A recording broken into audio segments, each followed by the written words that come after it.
Then God remembered Noah and every living thing and all the animals were with him in the ark. And God made a wind to pass over the earth, and the waters subsided.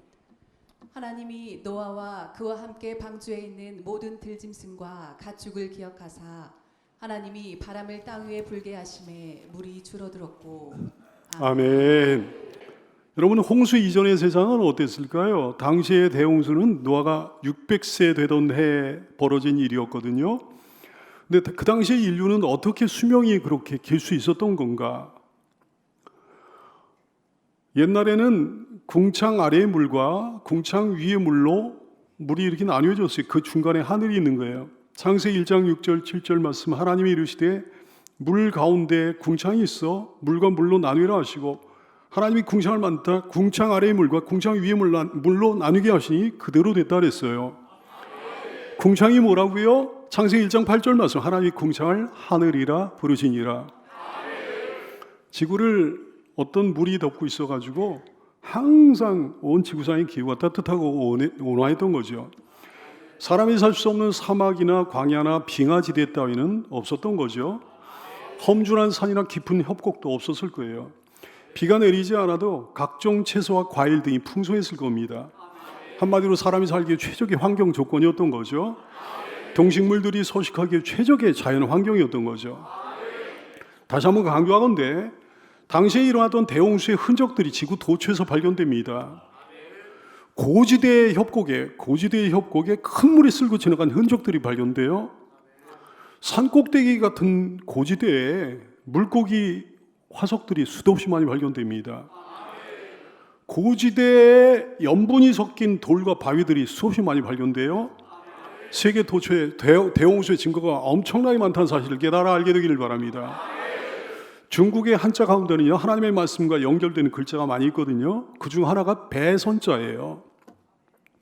배선자, 배주자만으로 충분할 것 같은데 배선자를 배주자 옆에다가 8팔자 그리고 사람을 의미하는 입구자 이렇게 합쳐가지고 배선자를 만들어놨어.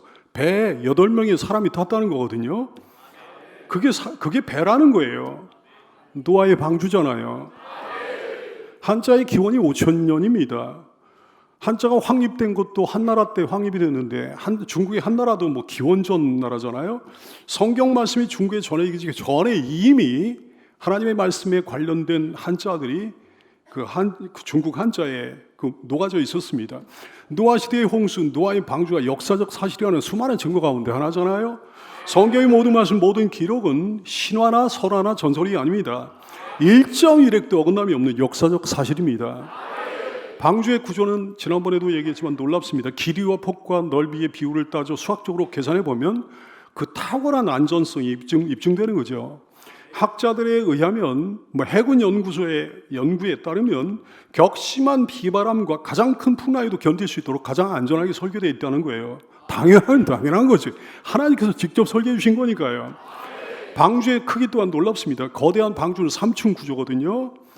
선정량이 1만 6천 톤 정도 됩니다. 여기에다 각종 동물들과 1년 이상 버틸 수 있는 양식들을 다 심는 게 가능한가? 학자들이 수도 없이 많이 계산해 봤는데 가능하다는 결론이에요. 당연하죠. 하나님께서 직접 설계해 주신 거니까.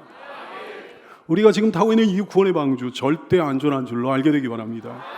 예수 안에 있는 신앙이요, 예수 천국 불신 지옥의 이 신앙이요, 인본주의를 배척하고 대적하는 성경 중심의 이 신앙, 말씀 중심의 이 신앙, 교회 중심의 이 신앙 절대 안전합니다. 마귀가 아무리 흔들어 와도, 세상이 아무리 우리를 조롱해도, 세상의 파고가 아무리 높아도, 세상의 해일이 아무리 무섭게 덮쳐와도, 세상의 온갖 비바람과 풍랑이 아무리 심하게 일어나도 안전한 줄로 믿게 되기 바랍니다. 강조하거니와 오직 방주 안에 있는 존재들만 안전한 거예요. 이게 아이러니입니다. 아이러니예요. 방주 밖은 자유의 세계잖아요. 근데 그 자유의 세계는 멸망당했어요. 방주 안에 있는 세계는 구속의 세계잖아요. 이 구속이라는 단어는 지금 얘기하는 이 단어는 예수님이 우리의 구속주라고 그랬을 때 그 구속이랑은 다른 단어입니다. 그 구속은 이제 구원해 주셨다는 거고요. 이 구속은 결박했다는 거예요. 속박했다는 거거든. 방주 안에 있는 구속의 세계, 속박의 세계는 구원받았어요. 사람들이 방주 안에서 자유를 잃어버렸잖아요. 각종 야생동물들도 자유를 잃고 속박됐습니다. 지혜로운 성도들이여, 자유분방한 세상 사람들이 안전한 것 같습니까? 아니면 여러분이 안전한 것 같습니까? 여러분 지금 구속도 있잖아요. 속박도 있잖아요. 여러분 스스로를 종이라고 하잖아요. 주님을 주라고 부르잖아요. 순종이, 복종이 우리의 덕목이잖아요. 주님이 가라 하시면 가고 서라 하시면 서잖아요. 하라 하시면 하고 하지 말라 하시면 안 하는 거잖아요. 우리의 모든 삶이 얼마나 제약을 받습니까? 얼마나 구속을 받습니까? 마치 당시에 방주 안에 있던 사람들과 생물들처럼. 그러나 우리만이 안전한 줄로 알게 되기 바랍니다. 우리만이 구원받을 줄로 알게 되기 바랍니다. 주님께 구속되는 거, 신앙에 속박되는 거, 이것이 참된 자유예요. 참된 행복이에요. 방주 밖에 있는 자유는, 방주 밖에 있는 방종은 멸망받을 자유요, 멸망될 방종이요. 방주 안에 있는 속박은 구원받을 속박이라는 사실을 평생 잊지 않은 여러분 되기를 축원합니다. 이제 노아의 방주에 탑승한 사람들과 생물들만 살았고요. 그 외 모든 육지의 생명체는 멸절되고 말았습니다. 당시 지구상의 인구가 어느 정도 됐을까요? 어떤 학자들이 계산에 따르면 10억 명에 이르렀다고 합니다. 하지만 성경은 10억 명에 달하는 그들의 운명을 한 문장으로 기술해 놓고 있어요. 창세기 7장 22절 말씀, 육지에서 그 코에 생명의 기운에 숨이 있는 것은 다 죽었더라 그랬어요. 얼마나 부질없습니까? 왕도 신하들도 권세자들도 다 사라진 거예요. 굉장한 부자들도 사업가들도 다 살아있어. 대단한 장군들도, 수하의 모든 군인들도, 힘센 군인들 다 살아있어요. 평범한 일상을 살던 서민들도 다 살아있어요. 의로운 사람도 불의한 사람도 다 사라진 거예요. 선한 사람도 악한 사람도 다 죽었어요. 남자도 여자도 나이든 사람도 젊은 사람도 어린 사람도 다 죽었어요. 지혜로운 사람도 미련하고 어리석은 사람도 다 죽었어요. 어찌 한낱 인간이 어찌 하나님 앞에 잘난 척하면 그 마음을 교만히 합니까? 감히 창조주 앞에서, 심판주 앞에서. 시편 104편 29절 말씀, 주께서 낯을 숨기신 즉 그들이 떨고 주께서 그들의 호흡을 거두신 즉 그들은 죽어 먼지로 돌아간다 그랬어요. 이사야 40장 12절 이하의 말씀, 누가 손바닥으로 바닷물을 헤아렸으며 하나님이 그렇게 하신다는 거예요. 뺨으로 하늘을 쟀으며 땅의 티끌을 되에 담아 보았으며 접시 저울로 산들을 막대 저울로 언덕들을 달아보았으랴. 하나님이 그렇게 하신다는 거예요. 보라, 하나님께는 열방이 통에 한 방울 물과 같다 그랬어요. 저울에 작은 티끌 같다 그랬어요. 섬들은 떠오르는 먼지에 불과하다 그랬어요. 레바논은 땔감에도 부족하겠고 짐승들은 번제도 부족할 것이라. 하나님 앞에는 모든 열방이 아무것도 아니라 그는 그들을 없는 것 같이 빈 것 같이 여기시느니라 그랬어요. 주님 재림의 약속에, 종말과 심판의 예고의 말씀에 더 이상 귀를 기울이지 않는 신학자들, 목회자들, 교인들 말이죠. 그 영적 양심에, 신앙적 양심에 화인을 맞아버린 거죠. 베드로서 3장 3절 이하의 말씀, 먼저 이것을 알지니 말세에 조롱하는 자들이 와서 자기의 정욕을 따라 행하며 조롱하여 이르되 주께서 강림하신다는, 주께서 재림하신다는, 주께서 다시 오신다는 약속이 어디 있느냐. 조상들이 자로부터 만물이 처음 창조될 때와 같이 그냥 있다 하니 이는 하늘이 예적부터 있는 것과 땅이 물에서 나와 물로 손입된 것도 하나님의 말씀으로 된 것을 그들이 일부러 잊으려 함이로다. 그들이 그 모든 사실을 갖다가 지금 사람들처럼 잊어버려가지고 이로 말미암아 그때 세상을 물이 넘침으로 멸망했다 그랬어요. 물로 심판을 받았다 그랬어요. 이제 하늘과 땅은 그 동일한 말씀으로, 그 동일한 경고의 말씀으로 두 번째 심판은 불의 심판이에요. 불사르기 위하여 보호하신 바 되어 경건하지 아니한 사람들의 심판과 멸망의 날까지 보존하여 두신 것이라 말씀하셨어요. 그들의 심판과 멸망의 날이 있다 말씀하시는 거지. 평안합니다. 아무 일 없습니다. 괜찮습니다. 이렇게 얘기하는 목회자는 목회자 아닙니다. 이건 무당입니다. 이건 무당이에요. 무당. 예레미야 23장 16절 이하의 말씀, 만군의 여호와께서 이와 같이 말씀하시되 너에게 예언하는 선지자들의 말을 듣지 말라. 그들은 너에게 헛된 것을 가르치라니 그들이 말하는 묵시는 자기 이름으로 말미암은 것이 아니요 여호와 입에서 나온 것이 아니니라. 항상 그들이 나를 멸시하는 자들이 이르기를 너희가 평안하리라 여호와의 말씀이라 이러면서 거짓말을 한다 그랬어요. 하나님은 그들을 심판하신다 그랬는데 너희가 평안하리라 여호와의 말씀이니라 이렇게 거짓말을 하며 또 자기 마음이 완악한 대로 행하는 모든 사람에게 이르기를 하나님을 믿지 않은, 예수님을 믿지 않은 교회 다니는 불신자들에게 말하기를 재앙이 너에게 임하지 아니하리라 하였느니라. 이런 거짓말을 한다. 누가 여호와의 회의에 참여한 그 말을 알아들었으면 누가 귀를 기울여 그 말을 들었느냐. 보라, 여호와의 노임은 일어나 폭풍과 효리바람처럼 악인의 머리를 칠 것이라.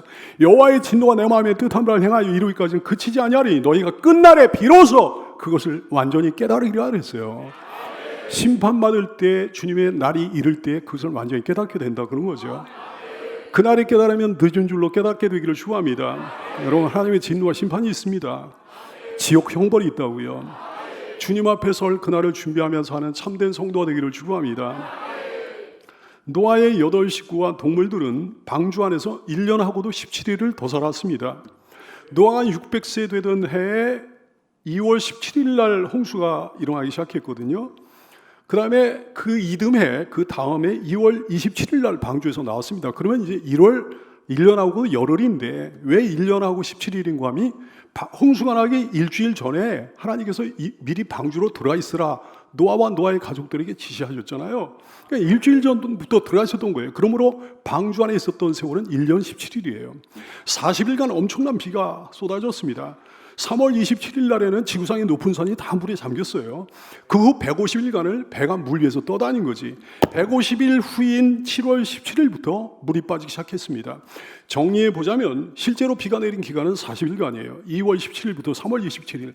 땅 위에 물이 창궐했던 기간은 2월 17일부터 그 다음에 1월 1일까지 9개월 13일간이에요. 노아가 방주 안에 있던 기간은 다 합치면 2월 12일서부터 그 다음에 2월 27일까지 1년 17일간이었어요. 1년 17일 그 긴 시간을 방주 안에서 버텼던 노아의 심정은 어땠을까요? 방주 밖은 사방이 온통 물뿐이에요. 가장 높은 산꼭대기보다 7m나 높게 물이 차 있으니까 물과 육지의 경계가 전혀 없잖아요. 육지가 보이는 육지가 전혀 없는 거예요. 사방이 온통 물뿐이에요. 노아와 그 가족 동물들은 꼼짝없이 물이 뜬 방주 안에 갇혀 있는 거죠. 통신수단이 있습니까? 통신수단은커녕 연락할 사람조차 없는 거죠. 뭐 협조할 사람도 전무한 상태. 나침반이 있습니까? 엔진이 있습니까? 연료가 있습니까? 하다못해 노라도 있나요? 도치라도 있나요? 기약도 없이 그냥 떠다니는 상태예요. 방주를 자기가 인위적으로 제어하고 통제할 어떤 수단과 방법도 없는 거예요. 있는 거라고는 단 하나, 하나님의 말씀, 하나님의 약속밖에 없어요. 노아에게 뭐가 있었을까요? 하나도 없어요. 믿음뿐이 없는 거예요. 소망뿐이 없는 거예요. 오직 하나님 의지하고 간절히 기도할 뿐이지.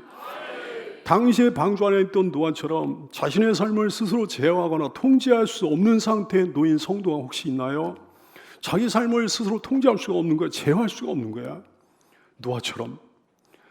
노아에게 있었던 것을 취하기 바랍니다. 믿으며 소망이요. 오직 하나님 의지하고 간절히 기도할 뿐이지.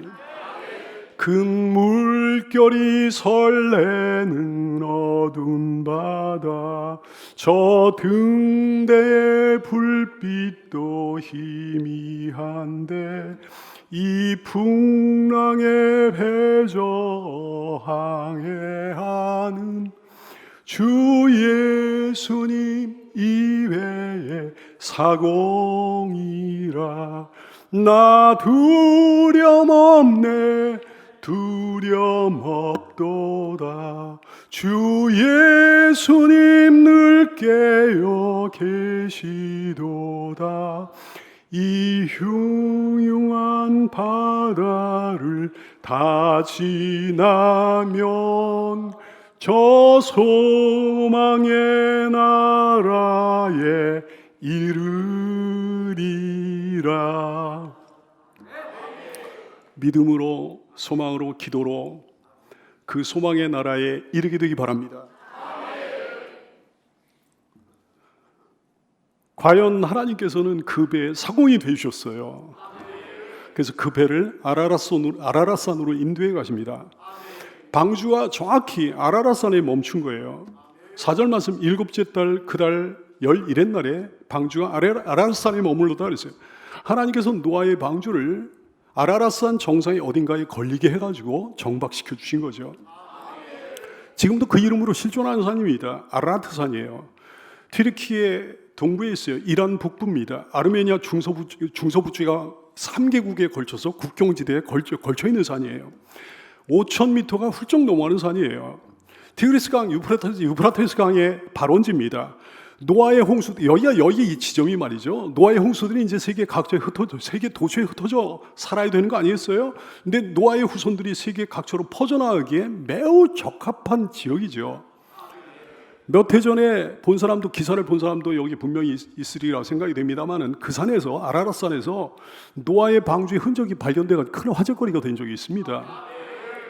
여러 층에 걸친 많은 방들을 갖춘 거대한 배와 같은 목조 구조물 흔적이 거기 발견된 거예요.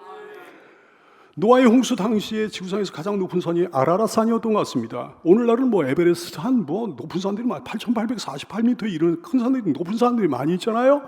근데 어떤 지질학자들의 추정에 따르면 히말라야 산맥 같은 그 높은 산맥들이요 대홍수 당시에 엄청난 지각 변동에 의해 생겨난 거라고 그래요. 우연한 지각 변동이었겠습니까? 창조주 하나님께서 하신 일들이지요. 창세기 6장 7장은 홍수 사건이에요. 8장 9장은 회복 사건입니다. 10월 1일에는 물이 줄어들어 다른 산봉우리가 보이기 시작하는 거예요. 5절 말씀, 물이 점점 줄어들어 열째 달 곧 그 달 초하룻 날에 산들의 봉우리가 보였더라 그랬어요. 홍수가 발생한 지 224일째 된 날이에요. 40일 후에 노아는 거기서 까마귀를 한번 내보내 봅니다. 6절 7절 말씀, 40일이 지나서 노아가 그 방주에 낸 창문을 열고 까마귀를 내놓으며 까마귀가 물이 땅에서 마르기까지 날아 왕래했다 그랬어요. 왜 까마귀를 제일 먼저 거기 내보냈을까요? 뭐 우연이 아니죠. 일부러 그렇게 한 거죠. 두 가지 이유가 있어요. 까마귀는요 가장 강인한 새입니다. 생명력이 굉장히 강한 새예요. 두 번째 이유, 까마귀는 새들 중에 가장 뛰어난 새, 지능이 높은 새입니다. 까마귀가 여러분 압니까? 침팬지급이에요. 도구를 사용하는 능력까지 있습니다. 까마귀가 말이죠. 옛날 사람들도 까마귀를 보면서 모든 새를 대표하는 새로 여겼던 것 같아요.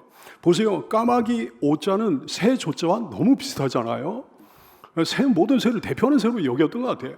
근데 이 까마귀는 돌아오지 않았습니다. 아무런 도움이 되지 않았습니다. 무용지물이었던 거예요. 까마귀가 물이 땅에서 마르니까 나라 왕래하였더라 그랬는데 왕래했다는 말은요 방주 안으로 들어왔다는 말이 아니에요. 방주 주변을 배회했다는 거지. 생명력이 워낙 강합니다. 죽어 떠다니는 썩은 사체들이 많을 거 아니겠어요? 썩은 사체들 갖다 쪼아 먹으면서 배 위에서도 생활이 가능하고 사체 위에서도 생활이 가능한 거예요. 능력은 정말 뛰어나지만 가장 뛰어난 새임에 분명하지만 노아에게 아무런 도움이 되지 않았던 까마귀는 뭘 의미할까요? 머리 좋은 사람이요, 능력 뛰어난 사람이요, 자체 생존력이 굉장히 강한 사람을 의미합니다. 이런 사람일수록 썩은 세상에 관심이 많거든요. 썩을 것들에 미련을 두는 경우가 굉장히 많거든. 여러분 주변에 있는 사람들 한번 돌아보십시오. 그런 사람들 썩을 세상에 얼마나 관심이 많은가, 미련이 많은가 말이죠. 이번에는 비둘기를 내보냈습니다. 그랬더니 거처를 찾지 못하고 되돌아왔어. 8절 9절 말씀.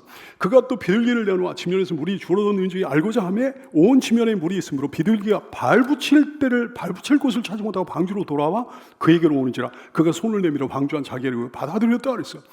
비둘기는 까마귀에 비해 연약한 새입니다. 머리도 나쁜 새예요. 근데 귀소성이 강한 새잖아요. 비둘기는 마른 땅에만 앉는 특성이 있습니다. 휴식처를 발견하지 못한 비둘기는 다니다가 방주로 귀환한 거예요. 이 비둘기는 성도를 상징하는 거죠. 우리에게는 귀소 본능이 있지 않습니까? 히브리서 11장 14절 이하의 말씀, 그들이 이같이 말하는 것은 자기들이 본향 찾는 자임을 나타냄이라. 그들이 나온 바 이 땅의 본향을 생각하였다라면 그들이 자기의 이 땅의 본향, 아무것도 아닌 본향 말이죠. 전라도, 경상도, 충청도, 제주도 이런 본향을 생각하였다라면 돌아갈 기회가 있었으려니와 그들이 이젠 더 나은 진짜 본향을 사모하니 곧 하늘에 있는 것이라. 우리의 본향은 하늘에 있습니다. 우리의 본향은 경상도, 전라도, 충청도, 강원도 이런 데가 아니라 얘기해요. 우리의 본향은 하늘에 있다 얘기해요. 이러므로 하나님이 그들의 하나님이라 일컬음 받으심을 부끄러워하지 아니하시고 본향을 사모하는 자에게는 하나님이 그들의 하나님이라 일컬음 받으심을 부끄러워하지 아니하십니다. 그들을 위하여 한 성을 예비하셨느니라. 고향이 천국인 천국 시민들이여, 여러분의 본향에 대한 기소의 열망을 가지고 있는 줄 믿습니다. 노아는 포기하지 않고 한 주 후에 다시금 비둘기를 내보냅니다. 그랬더니 비둘기가 저녁 무렵에 감람나무 새 잎사귀를 물고 온 거예요. 10절 11절 말씀, 또 7일 기다려 다시 비둘기를 방주에서 내놓으며 저녁 때 비둘기가 그에게로 돌아왔는데 그 입에 감람나무 새 잎사귀가 있는지라 이에 노아가 땅에 물이 줄어드는 줄 알았다 그랬어요. 저녁 때 그랬어요. 기다림에 지쳐있는 저녁 때 드디어 비둘기가 감람나무 새 잎사귀를 물고 온 거예요. 여러분 주 안에서의 기다림은 그 어떤 기다림이든 반드시 결실을 맺을 줄로 믿기 바랍니다. 저녁 때 좀 사람이 좀 지치잖아요. 근데 그때 물고 온 거야. 기다리면 결실 맺는 거죠. 감람나무 새 잎사귀라고 했어. 신선한 잎사귀, 파릇파릇한 잎사귀. 감람나무는 특별한 나무입니다. 감람나무는 감람유를 이제 짜잖아요. 올리브유를 짜잖아요. 감람유는 특별한 기름이라는 거 여러분 알죠? 구원의 소식을 얘가 물고 온 거예요. 소망의 소식을 물고 온 거라고요. 회복의 소식을 물고 온 거라고요. 번영의 소식을 물고 온 거야. 여러분 낙심하지 마십시오. 지치지 마십시오. 여러분 인내하세요. 기다리세요. 여러분에게도 반드시 감람나무 새 잎사귀가 전해질 줄로 믿습니다. 다시 일주일 후에 비둘기를 내보냈더니 이제 새로운 삶의 터전을 잡은 비둘기가 돌아오지 않았다 그랬어요. 12절 말씀 또 7일 기다려 비둘기를 내놓으며 다시는 그에게로 돌아오지 아니하였더라. 마른 땅 좋은 땅에서 새로운 보금자리를 찾아 비둘기가 정착한 거죠. 노아는 이제 외부 상황을 완전히 파악할 수 있었던 거예요. 대단한 새, 정말 뛰어난 새 까마귀로는 아무것도 알 수 없었어. 근데 무능한 새 비둘기로는 모든 상황을 알 수 있었습니다. 보세요. 고린도전서 1장 26절 이하의 말씀. 형제들아 너희를 부르심을 보라. 육체를 따라 지혜로운 자가 많지 아니하며 능한 자가 많지 아니하며 문벌 좋은 자가 많지 아니하도다. 그러나 하나님께서 세상에 미련한 것들을 택하사 지혜 있는 자들을 부끄럽게 하려 하시고 세상에 약한 것들을 택하사 강한 것들을 부끄럽게 하려 하시며 하나님께서 세상에 천한 것들과 멸시하는 것들 없는 것들을 택하사 있는 것들을 폐하려 하시나 이는 아무 육체도 하나님 앞에서 자랑하지 못하게 하려 하심이라. 할렐루야. 잘난 척, 뛰어난 척, 능력 많은 척, 머리 좋은 척 하는 사람들은 예수 믿을 수도 없고 만약에 믿는다 그래도 온전히 믿지 못해 쓰임받지는 못해요. 까마귀 같은 사역자가 있어요. 까마귀 같은 파수꾼이 있어요. 까마귀 같은 일꾼이 있어요. 까마귀 같은 교인이 있습니다. 반면에 비둘기 같은 사역자가 있고 비둘기 같은 파수꾼이 있고 비둘기 같은 일꾼이 있고 비둘기 같은 교인들이 있는 거죠. 여러분 지금 까마귀같이 살고 있나요? 비둘기같이 행하고 있나요? 비록 연약할지라도 하나님 앞에서 비둘기같이 쓸모있는 일꾼이 되기를 축원합니다. 드디어 그 다음에 1월 1일 날 육안으로 보기에도 이 눈으로 보기에도 땅이 드러난 거예요. 13절 말씀. 601년 첫째 달 601년이라는 건 이제 노아의 나이가 601세가 됐을 그 해라는 거예요. 첫째 달 곧 그달 초하룻 날에 1월 1일 날 땅 위에서 물이 거친지라 노아가 방주 뚜껑을 내시고 온즉 지면에서 물이 거쳤다 그랬어요. 할렐루야. 방주에서 이제 나와야 될 것 같은데 하나님은 아직 방주에서 나오라 하지 않으십니다. 그로부터 거의 2달이 지난 후에 57일이 지난 후에 비로소 하나님께서 방주에서 나오라 명하시는 거지. 막바지 그 2달 노아가 얼마나 힘들었을까? 한시라도 빨리 나오고 싶지 않았을까요? 뛰쳐나오고 싶지 않았을까요? 아마 환장했을 거예요. 오늘날은 엔진이 좋아요. 배 엔진이 좋아요. 좋은 엔진의 힘으로 항해를 합니다. 뱃사람들이 오래도록 육지를 밟지 못한 일은 요즘에는 없어요. 근데 과거에 뱃사람들은 안 그랬죠. 너무 오랫동안 항해를 하다가 육지를 만나잖아요. 기뻐 날뛰었을 거라고요. 그게 사람의 본능 아니겠습니까? 육지를 보면 기뻐 날뛰는 거지. 근데요, 이 배는 잠수함이나 다름없는 배예요. 인류 역사상 가장 답답한 배 안에서 가장 오래 살았던 노아와 그 가족, 거의 밀폐된 방주 안에서 살았는데 말이죠. 육지가 드러나는 걸 확인까지 했는데 얼마나 뛰쳐나오고 싶었을까. 근데 하나님 말씀이 없으신 거예요. 그 2달은 어떤 기간이었을까요? 하나님이 준비하신 기간이에요. 노아 가족과 동물들이 쾌적하게 살 수 있는 땅의 환경을 조성해 주시는 준비 기간이죠. 햇볕도 쨍쨍하게 하시고 이런저런 식물들이 파릇파릇 돋아나게 하시고 말이죠. 그런 준비 기간이었던 거지. 나를 위한, 우리를 위한 하나님의 준비. 얼마나 좋을까요, 여러분? 얼마나 좋은 것일까요? 근데 하나님이 나를 위해, 우리를 위해 준비해 주신 너무너무 좋은 그 준비 기간에 우리는 몸살이 날 수도 있다 얘기해요. 자칫 불평이 입 밖으로 튀어나올 수도 있겠습니다. 너무 힘든 거예요, 그 기간이. 절대로 참는 여러분 되기 바라요. 사랑하는 성도들이여, 여러분을 위한 하나님의 가장 좋은 프로그램, 가장 완벽한 시간을 믿으십시오. 나를 위한 하나님의 준비 참아야 되는 거예요.